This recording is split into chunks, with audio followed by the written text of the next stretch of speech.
LD4D and where we've got to so far. So Karen?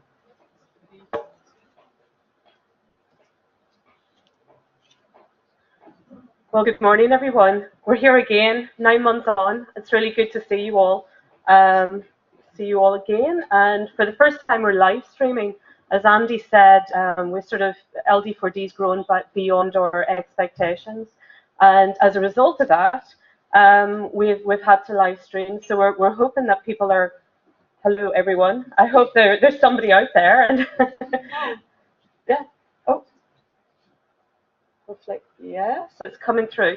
So we're recording LD4D, the plenary sessions, and we're going to and it's being shared, it's being live streamed, and hopefully some people will pick it up later, because I think for many people it's stupid o'clock. So I don't think many people are going to join at 2 or 3 in the morning.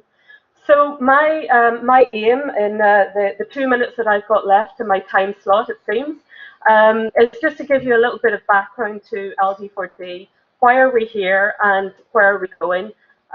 So a bit of a philosophical insight maybe. But we just, for the new people in the room, I think there's quite a few new people.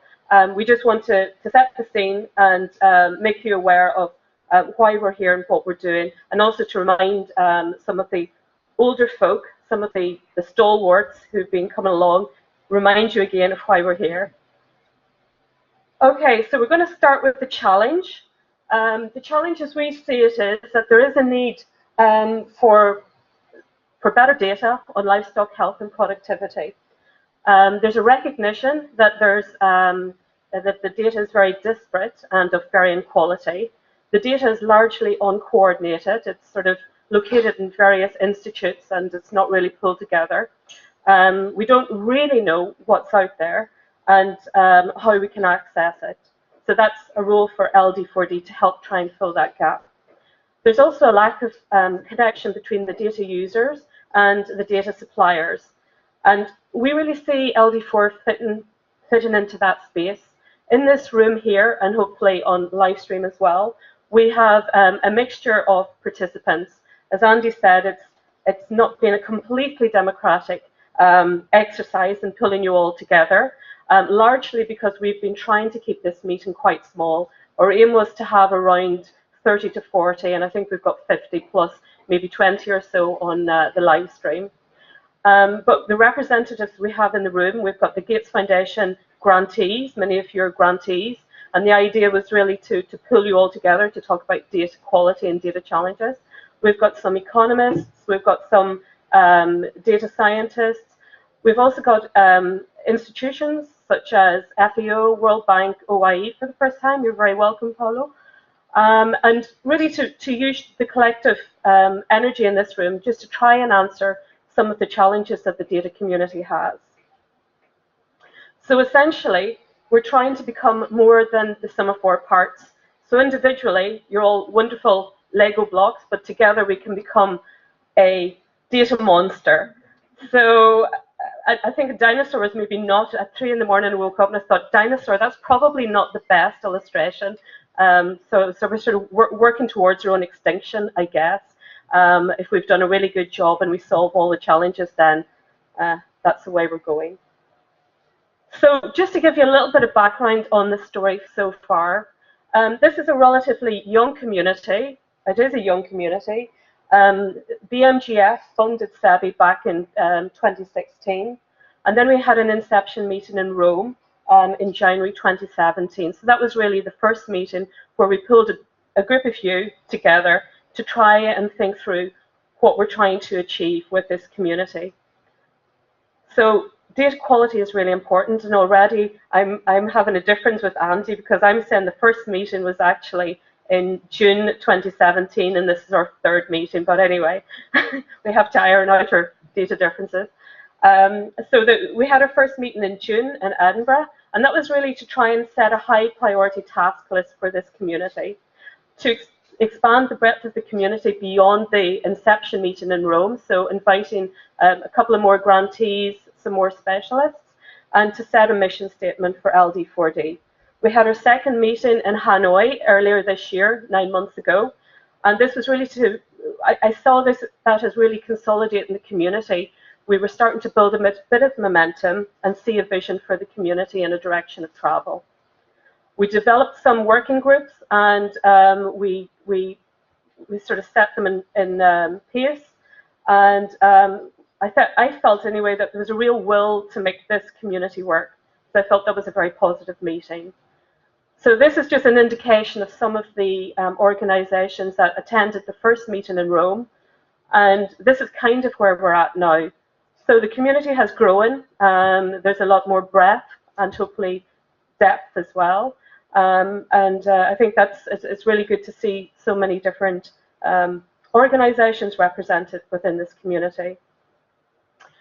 So we are a Gates-funded grant, and in our Navasha meeting, we had a wide range of different grants represented. I think there may be one or two extra ones. We've got Alex Cook from Able, is that right? I'm not sure if there's anyone else from any Gates Foundation grants that's not involved there. But we felt this is very, very important to get a good spread of livestock grants. So back in June, at our first official meeting, we set a mission for the community. And our mission was to drive better livestock decision making in LMICS through improved data and analytics. So whatever we do as a community should be working towards that goal. We also established a charter, and that's sort of the framework for how we interact. And just to go through some of the points, we want as a community to share knowledge and best practice, and also share data sets, tools, analytical outputs and methods. Also broker data supply and demand. If we can try and bring together suppliers and demanders, that will be a step forward for the community. We want this community to work towards addressing challenges and trying to find solutions to data challenges as a community. In the spirit of, more heads and to working together is a positive thing. We also have, at each meeting, we kind of review what we have achieved, and we try to put in place a program of work through our working groups. We also try to evaluate the success of LD4D. So at the end of the meeting, you'll get a questionnaire, and you can tell us what worked well and what didn't work. And also we want to raise awareness and understanding of the benefits of the community within the global community and the development stakeholders. So the code of conduct, what we hope you guys will buy into is to be active, be fully involved in the meeting and beyond the meeting with the working groups, respectful and supportive, and acknowledge the contribution of other members when making and using published data. All outputs that are generated through LD4D should be open access. And with regards to communication, we set ourselves a goal of a minimum of 1 meeting per year. This is our second meeting. We try to communicate with you regularly through newsletters, which go out every 2 months. And we've also created a knowledge platform, which Vanessa Nadeau is involved in developing. And this is to share information. We've created blogs. We've got quite a bit of information on there now. So it's really to try and connect the community. But as we move forward, we really want to focus on the data side. So that's kind of trying to connect you and inform you of what's going on. But we also want to create a space called livestockdata.org, which will share data, share metadata, try and help you connect with each other a lot better in terms of data. And you'll hear more about that in the breakout group. Cara Vance is going to give a presentation at the Cattle Mart today or tomorrow. And as you've already heard, SEBI is acting as the Secretariat for LD4D. So that's a little bit of background information to sort of set the scene. This is just the output of our survey from the last meeting. The further it goes to the right-hand side, the better we've done. So I think in terms of the organisation and the content of the meeting, we're doing okay, but we always want to do better. So it's very important for us that we get your feedback and hear the negatives as well as the positives about how the meeting is going and whether we're meeting the challenges of this community. Right, so moving on to the future. So I guess where we started back in Rome was that the ambition was that as a community we would grow slowly and we would pull more and more people in. But we've been quite successful and we've grown quite quickly. Our ambition was to keep the meetings quite small and intimate, so we would have maybe 30 to 40 people. I think at this meeting we had 50 plus live stream. So we're trying to think about how do we move forward. We don't want to be exclusive. We want to include people who should have a voice. So we have to think carefully about how we do that. It was decided that at the start we wouldn't have a scientific committee. The question is, how do we get the balance right? Who would we include? Who would be excluded? So at the minute, we're trying to consult with you as a community about our direction of travel. So open to all and led by community discussions. However, there's a greater interest in spaces available at the meeting. At this meeting in particular, we had to sort of choose delegates based on who's involved in working groups or how they fit with the agenda that we've set. So there's a number of questions. Can we grow the community but maintain a high level of engagement?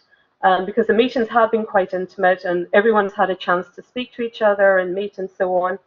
And it's worked pretty well. So we would like to maintain that, but it's kind of hard. We also want to just question as a community of value to you. We obviously think it is, or at least I do, but we'd like to hear your views. And we also want to think about how does the future look. Currently, we've invited Gates Foundation grantees, but maybe in the future we extend that out to DFID and US Aid, so we have a more holistic view and we can communicate with a wider set of stakeholders. So on day 3, we're going to hopefully have an interactive questionnaire, which should be quite fun if the internet works. I think it's quite slow. I don't know how you guys are finding it, but I checked it out yesterday and it was a little bit of a concern, so we'll see. So talking about our evolution, this is some ideas that we've had internally within the Secretariat about how we develop. So we've had 2 meetings this year, but we think we probably want to move towards 1 LD4D meeting per year. And this could be a larger meeting, maybe even moving towards a conference-style meeting, with a more open participation from a wider community. There is a potential to bolt on to big data, the CGIAR community, so maybe have a meeting at the end of their meeting. It's actually a really valuable meeting. Louise and I attended the bit in Navasha, as well as Alex Brink from Clean Data and Mark van Wyk and others. And I think it's really good because you're hearing about what the crop community are doing and we can learn from them.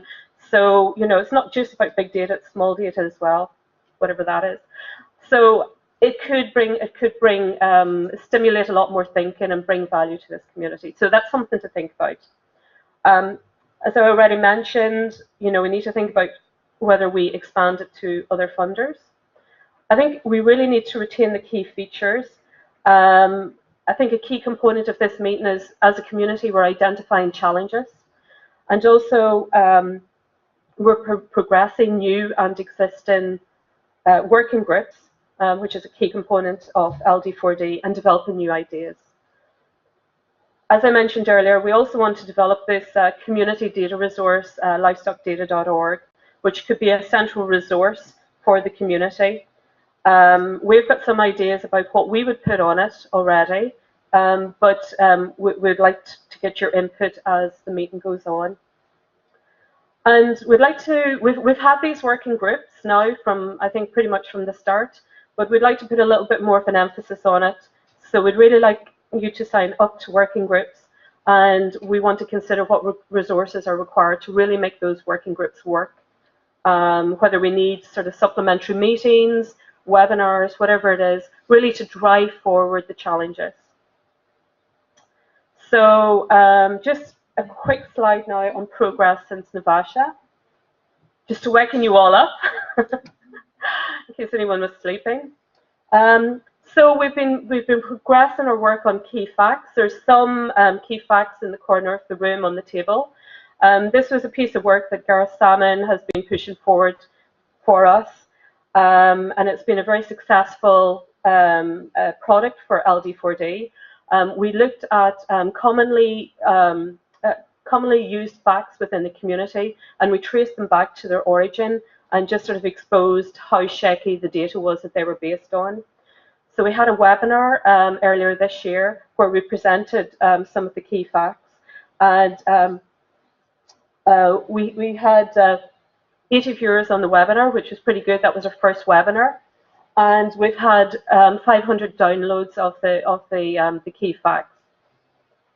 There's a conference paper being produced currently, and a journal paper in progress. So that's been a very successful working group. The demand study, we're going to hear some outputs from the demand study tomorrow, I think. One key finding from, not wanting to steal Brian's thunder, but one key finding was the idea of the demand study was really to try and look at the needs of the Ethiopian dairy sector. That was just taken as an example of stakeholders' needs. So what we found there was that the infrastructure was so poor that we needed to put that in place before we even start thinking about the data that's required. So the work that Brian's been doing is going to feed into a bigger project, which is also run by the Gates Foundation, and you'll hear more about that later on. Communication, we've increased our communication activities. Vanessa has really been instrumental in driving that forward. We've increased our mailing list, and Vanessa's been working pretty hard on tweeting out and getting our followers up. So you'll hear more about that in the cattle mart as well. Impact modelling. We had a workshop earlier this year between CSIRO, ILRI, GalvMed, and SEBI. Forgot about them. And this is really bringing together this group to really think about how we can measure impact. And the next session, the first session, will give you a little bit more detail about that. The data portal, Louise Donnison's been working on that, trying to develop a more fine-grained data portal. So we sent out a questionnaire to the community to try and collect more metadata on the projects. The idea of this is really to connect you as a community. So if you want to find out who's working on dairy in Ethiopia, you can go onto the portal and do a search and find out what projects are running within BMGF on that, which ones are open, which ones are closed, and now we've got fine-grained detail on that. There's a potential to expand that to other funders such as USAID and DFID, so it'd be good to think about how, whether that's going to be of benefit. Big data, Peter Ballantyne ran a very successful data safari, which was pulling together a lot of people from the livestock community to showcase the work on livestock data. So that was a very, very good event, and I think it's something that we need to consider getting more involved in as we move forward. Consolidating data modelling. Tim's going to give a little bit of an overview to the meeting later on this morning. And that was bringing together key livestock modelers to talk about how they can develop a concept note and bring their ideas together. I'm not a modeler, I'm afraid, so Tim can give you a good overview of that.